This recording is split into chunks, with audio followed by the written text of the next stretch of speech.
मंदिर की रात में डर का साया, एक कहानी फिर से जगमगाई। तन्हा दिलों की किस्मत ने प्यार की राह दिखाई। बीते जख्मों की गूंज में आंसू चुपके बहते रहे। मां की अधूरी पुकार में साए खामोश रहते रहे। नफरत से शुरू हुआ ये दर्द माफी में बदल गया। तारकुड़ी का अंधेरा अंत रोशनी में ढल गया।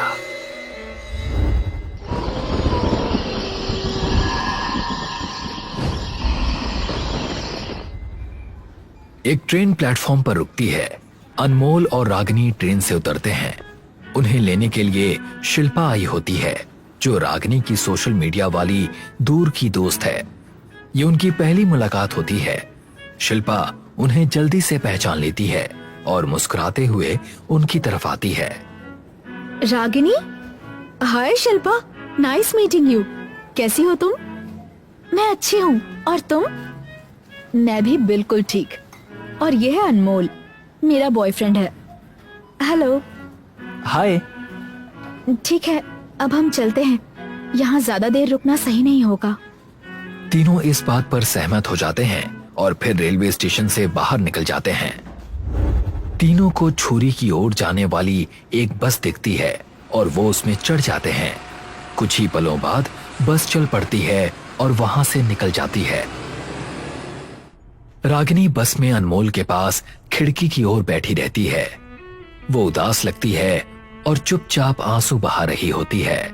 अनमोल ये देखता है और उसे शांत करने के लिए उसके कंधे पर हाथ रखता है। रागिनी उसकी तरफ देखती है और इसी पल उनके बीते हुए समय के बारे में पता चलता है। कुछ दिनों पहले रागिनी अपने माता पिता के सामने खड़ी होती है और उसके साथ अनमोल भी होता है। रागिनी की आंखों में आंसू होते हैं। अनमोल चुपचाप खड़ा रहता है। रागिनी के माता पिता की बातों से खुद को बेबस और अपमानित महसूस करता है। ये बिन बाप का बेटा मेरा दामाद कभी नहीं बन सकता। ये एक वैश्य का बेटा है। क्या इसे खुद भी पता है कि इसका असली बाप कौन है? अनमोल की आंखों से आंसू बहने लगते हैं। और उसी रात अनमोल एक बैग लेकर रागिनी के घर के सामने खड़ा होता है। रागिनी भी घर से बाहर निकलती है और दोनों वहां से भाग जाते हैं। ये सब याद करते हुए रागिनी भावुक हो जाती है। वो अपने परिवार को इस तरह छोड़ना नहीं चाहती थी। रागिनी, मुझे माफ कर दो। मेरी वजह से तुम्हें ये सब करना पड़ रहा है। अगर मेरी माँ ने मुझे यूं रास्ते पर छोड़ा ना होता तो आज मैं भी। नहीं अनमोल, इसमें तुम्हारी कोई गलती नहीं है। ये फैसला हम दोनों का था। मैं जानता हूं कि मेरे सर पर कभी मेरे माँ बाप का सहारा नहीं था, पर इसका मतलब ये नहीं कि मैं एक अच्छा इंसान नहीं हूं। मैं जानती हूँ अनमोल, मुझे तुम्हारे अतीत से कोई दिक्कत नहीं है।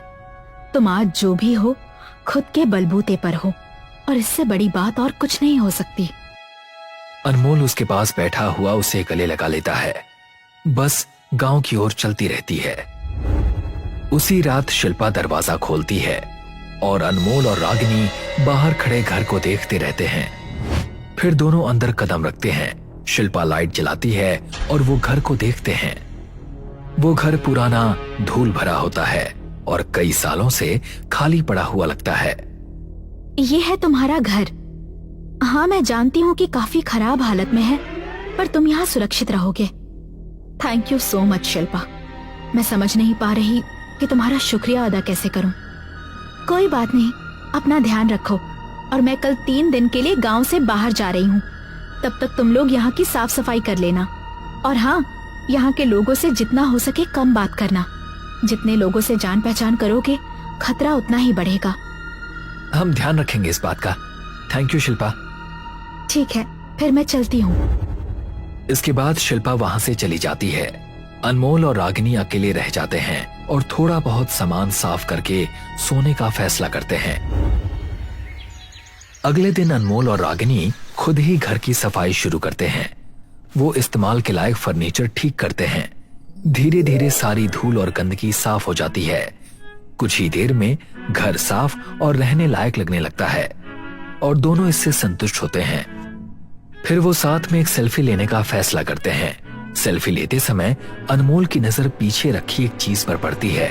वो मुड़कर उसे देखने लगता है। वो वहां रखा एक अवार्ड देखता है, जिसे देखकर वो थोड़ा अजीब महसूस करता है, जैसे वो उसे पहले से जानता हो।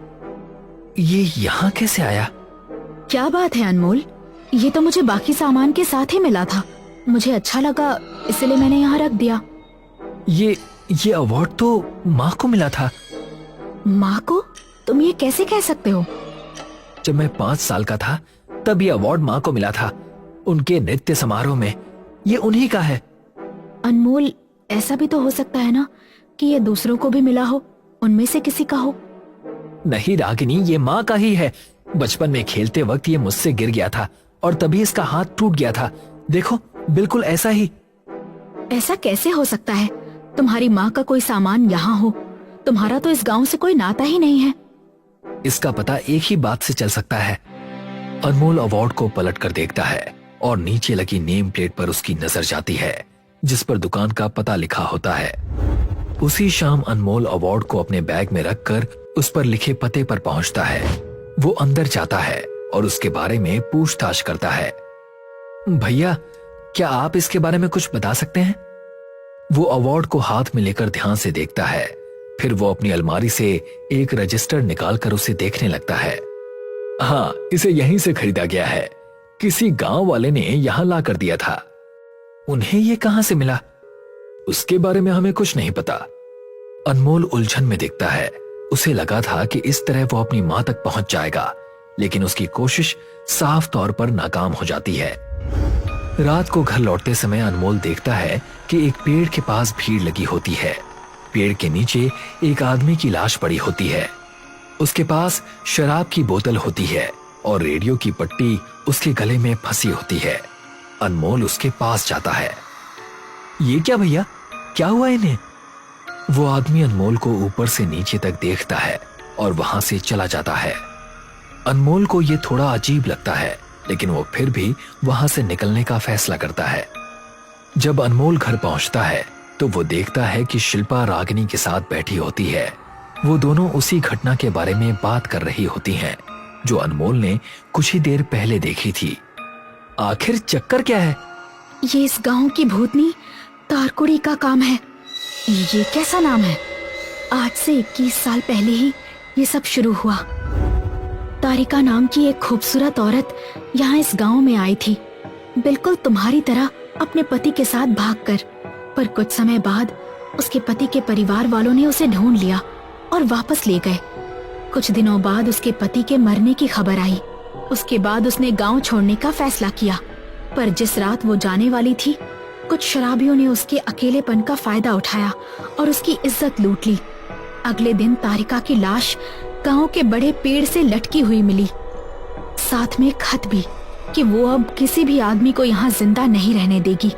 और तब से यहाँ उसके भूत को देखा गया। कहते हैं जब भी कोई आदमी शाम 9 बजे के बाद बाहर जाता है, वो कभी लौट के नहीं आता। ये सुनकर अनमोल और रागिनी हैरान रह जाते हैं। ओह माय गॉड, ये तो काफी बुरा हुआ उसके साथ। पर आज तक कोई नहीं जान पाया कि वो शराबियों को और गाने बजाने वालों को ही क्यों मारती है। क्योंकि माँ को शराबियों से नफरत थी और जिस नृत्य ने उन्हें एक पहचान और मान दिलाया, उसी नृत्य ने उनका सब कुछ छीन लिया। रागिनी और शिल्पा समझ नहीं पाती कि अनमोल क्या कह रहा है। ये तुम क्या कह रहे हो अनमोल? रागिनी, तारिका कोई और नहीं बल्कि मेरी माँ थी। उस रात जब वो गांव से भागने वाली थी, उनका फोन हमारे चाय वाले चाचा को आया था। मैंने बहुत इंतजार किया, पर वो कभी नहीं आई। मुझे लगा कि उन्होंने मुझे छोड़ दिया, पर शिल्पा और रागिनी की आंखें डर से फैल जाती हैं। इसका मतलब तुम्हारी माँ की आत्मा को आज तक शांति नहीं मिली। हमें उनके लिए कुछ करना होगा। तुम सही कह रही हो रागिनी, हमें। इसी बीच दरवाजे पर दस्तक होती है। अनमोल, रागिनी और शिल्पा घबरा जाते हैं। कुछ ही पल में दस्तक तेज थपथपाहट में बदल जाती है और फिर बाहर खड़े लोग दरवाजा तोड़कर अंदर आ जाते हैं। ये कोई और नहीं, रागिनी के माता पिता होते हैं। उन्हें देखकर रागिनी और अनमोल हैरान रह जाते हैं और रागिनी को पकड़कर घर से बाहर ले जाते हैं। रागिनी को उसके माता पिता गांव की सड़कों पर घसीटते हुए ले जा रहे होते हैं। गांव पूरी तरह से शांत होता है। रात में कोई भी बाहर निकलने की हिम्मत नहीं करता। और वहां उनकी मदद के लिए कोई नहीं आता। वो जल्दी से रागिनी को कार में बैठाते हैं और खुद भी अंदर बैठ जाते हैं। जैसे ही वो निकलने लगते हैं, अचानक एक अनदेखी ताकत कार के पीछे वाले पहिए को हवा में उठा देती है। रागिनी के पापा एक्सीलरेटर जोर से दबाते हैं, लेकिन कोई फर्क नहीं पड़ता। तभी एक झटके में कार आगे बढ़ती है और पेड़ से टकरा जाती है। टक्कर से रागिनी पीछे बेहोश हो जाती है और उसके माता पिता आगे गिरकर शीशा तोड़ देते हैं।